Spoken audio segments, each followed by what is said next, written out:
Morning, everybody. 7:45 on Friday, March 6th. I am just getting crushed by this seasonal allergy thing. So we are going to just do part of video today, in addition to some of the traditional commentary that we do here at Capital Wave. Let me know if you like this format. I know that the idea of watching a video every day is not the most exciting thing for people, but some people do want that. In addition to that, key thing I just want to focus on again, this is March 6th. Just some things going on in the world today that we'll touch on. It's day 7 of the Iran war. Today I want to walk you through the single most important thing happening in the markets at the moment. It's not gold, it's going to be oil. You know that, I know that, and we're seeing crude prices just continuing to scream higher. The warning signs are here. They're problematic. Obviously, this is built around what's happening in the Strait of Hormuz and the supply chain. About 20% of the world's daily oil supply transits through that narrow waterway. In the last 24 hours, a couple of major things have happened. First, Qatar's energy minister just went on the record saying that the conflict could push oil to 150 per barrel. Obviously, we have seen similar types of calls, seen similar types of events transpire back during the Russia war with Ukraine. But his words that were really concerning are that this could bring down economies around the world. And this is the shortages of oil, the concerns around diesel that we've talked about. This is not a pundit. This is an energy minister for a major LNG producing nation. So let's walk just briefly through this. The U.S. sanctioned gas tanker actually transited the Strait overnight, and it's the first confirmed passage in days. But that doesn't mean that Hormuz is reopening. Iran's military still claims full control, and the U.S. is running military escorts, which is problematic and reminiscent of what we were doing through the Red Sea when we had that Red Sea crisis not too long ago. Maersk, the largest shipping company in the world, is suspending all Middle East container services, and there are concerns that they're going to start to make basically force majeure, is that the word? Basically stating act of God that they would not be able to move through the strait, and resultantly, they either have to make these claims to ensure that they are staying in touch with their liabilities, or they have to eat those costs. China's having separate talks with Iran about actually allowing their ships to move through. That's a pretty significant diplomatic development. Russia is now allowed for now to sell oil to Iran. This is undoing a lot of the things that we've done in recent years. But the real concern here is that the Gulf states can't guarantee delivery under these kind of conditions. So the $150 per barrel warning, Goldman Sachs has raised its Brent forecast this week. They're still not calling for over $100, but their base assumes a gradual reopening over the next 26 days. Qatar's energy minister's not using Goldman's base case. He's saying 150 is on the table if the conflict extends. And why that matters so much, at $150 per barrel, you're talking about a direct recession trigger. You're talking about energy costs consuming enough of the global GDP to push almost every major economy into contraction. But don't be shocked if they start to print money at the same time to try to ensure some level of stability. It would be reminiscent of that 2008 oil shock that we saw. Brent's up roughly 20% on the week. WTI went from the low 60s to the low 80s. It's already represented hundreds of billions of dollars in increased energy costs globally.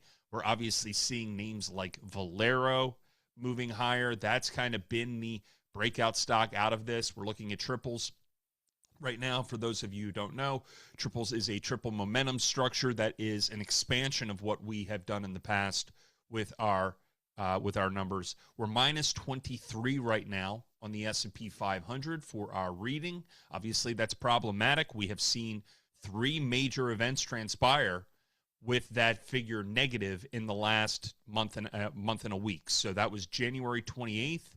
2 days later, we saw the crash in crash in silver and gold prices. A week later, we had one of the largest momentum sell-offs in years. And then we just recently had the Korea downturn which was a heavy momentum trade as well. So this seems to be building. You see TRGP, Williams companies, and we did have Valero on this list. It seems to have slipped and been replaced by Williams. On the downside, it's all still the same stuff. Financials, some consumer defensives, names like Campbell's Soup, Conagra. These are Conagra. They are breaking down and continuing to break down, and we will look for insider buying activity on a lot of these names, but it is just not arriving yet.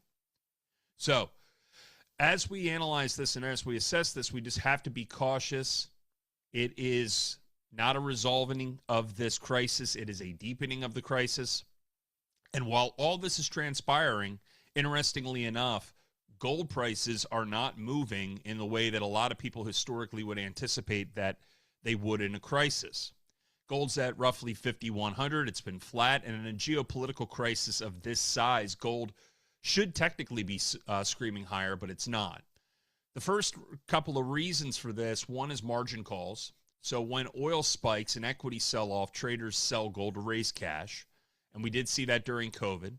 We see gold sells off first, then it rallies once the liquidity crunch passes. Second, gold's actually being sold at a $30 discount in Dubai right now. And that tells you that physical demand is not driving this market. It is the paper market dominating, and the paper market is being used as an ATM. As we look at this morning, the Marketeer put out a note that said that gold is stuck because it already priced in geopolitical risk at $5,000 per ounce. And that incremental crisis trade is now in oil, not gold, and it will likely remain so for at least the duration of this ongoing upheaval. Last thing, we have non-farm payrolls this morning. This is normally the big data release of the month. It's almost secondary to what's happening, obviously, in the Gulf, and it still matters because it tells us what the Fed is going to be doing and how they'll be acting. The market is pricing in rate cuts, but the Fed still is trapped, and we've discussed the fact that they have been engaging in reserve asset management purchases at the $40 to $55 billion a month, depending on your sources. They really don't have room to cut if the labor market comes back in strong. If it comes in weak, sure, we're going to have a conversation about that. But with energy inflation, now starting to kick back in, cutting could be dangerous. So either way, once again, the Fed's hands are tied. We have a number of speakers coming up in Kashkari and Barr and Kugler. They've all essentially said the same thing. They want to wait. The war clouds the outlook, and maybe one or two cuts later this year, but we keep moving the goalpost back over and over and over again. One of the key things is that you cannot bail out a country in an energy shock. That was one of the key lessons of the 1970s, and it did not end well. So to wrap up, here's what you need to be watching into the next week.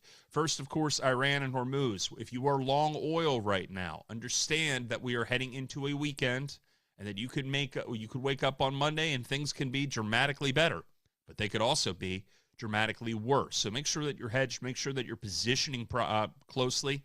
Every day it stays closed. Goldman's $100 per barrel scenario gets closer. Friends of mine who are focused heavily on the global oil markets, particularly things like diesel and jet fuel, they're very concerned.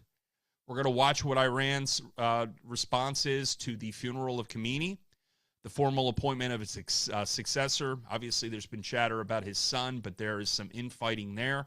This can be a turning point in either direction, escalation or a possible opening for talks. Third, China. Beijing is negotiating safe passage again with Iran. Fourth, Japan is looking to provide support to its economy once again, if necessary. We're going to have a little bit more details on that over the weekend. Fifth, of course, is the taco trade. Wall Street strategists are warning, don't assume that Trump will chicken out here. The S&P has been selling off intraday and bouncing on dip buyers, but each bounce is clearly getting weaker. We are in a situation that we talk about quite often, that process of lower highs and lower lows. So if you're trading, stay range bound, and if you were investing, you're going to be waiting until we see a number of those momentum stocks fall off this list and combine that with insider buying. If we do see at some point monetary accommodation, which I think is coming. I just don't think it's going to be until the end of the year. A lot of the names on this list are going to be targets, right? Particularly a lot of these regional banks, some companies that are in the consumer defensive space that are getting beaten up. But right now, all we're doing is just writing down and maintaining a list. Finally, on the side with these movers, names like AT&T and Targa and Williams and Autodesk and T-Mobile and Waste Management. Remember, these are momentum trades. These are momentum opportunities. So you set tight stops and you look for a continuation of trend. All right, I hope everybody has a great day. If you have any questions, obviously just throw it in the chat, and I will circle back with you this weekend. Take care.